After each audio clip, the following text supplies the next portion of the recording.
Sir उमेदवारी अर्ज भरायला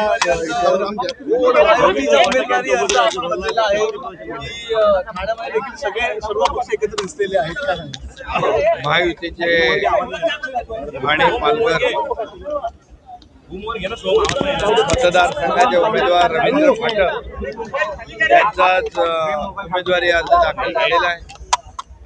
आपण पाहिलंय की सर्वच आमचे महायुतीचे पदाधिकारी कार्यकर्ते आणि स्वतः मतदार देखील यामध्ये उपस्थित होते.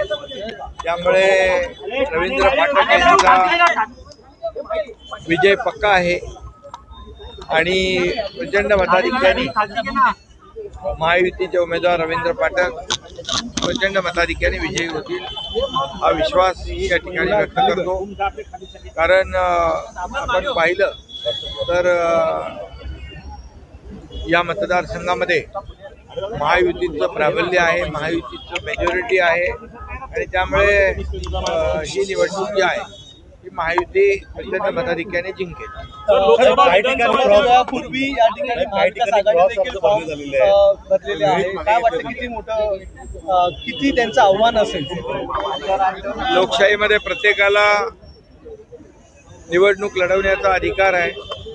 त्याप्रमाणे प्रत्येक पक्ष या ठिकाणी आम्ही महायुतीने जशी निवडणूक लढवतोय तसे महाविकास आघाडीचे उमेदवार त्यांनी फॉर्म भरला असेल.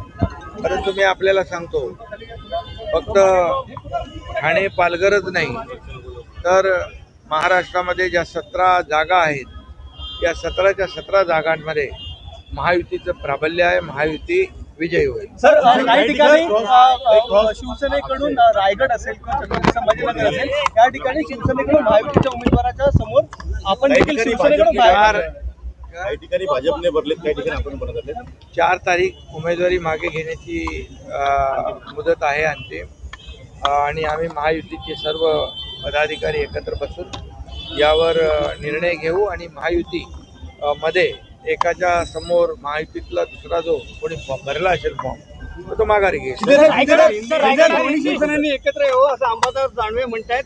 काय वाटतंय? अंबादास दानवे म्हणालेले आहेत की दोन्ही शिवसेना एकत्र भविष्यात एकत्र यायला पाहिजे. आम्ही बाळासाहेबांचा विचार हिंदुत्वाचा विचार घेऊन पुढे चाललेलो आहे आणि महाराष्ट्रातल्या सर्वसामान्य माणसाच्या मनातलं सरकार देखील आम्ही स्थापन केलं. एकदा केलं, दोनदा केलं आणि या स्थानिक स्वराज्य संस्थांमध्ये देखील या महाराष्ट्रातल्या जनतेने शिवसेनेला, धनुष्यबाणाला, बाळासाहेब आनंदगे साहेबांच्या विचाराला आणि आमच्या सर्वसामान्य कार्यकर्त्यांच्या मेहनतीला आशीर्वाद दिलेले आहेत. त्यामुळे आमची घोडदौड विजयी अशीच पुढे चालू आहे.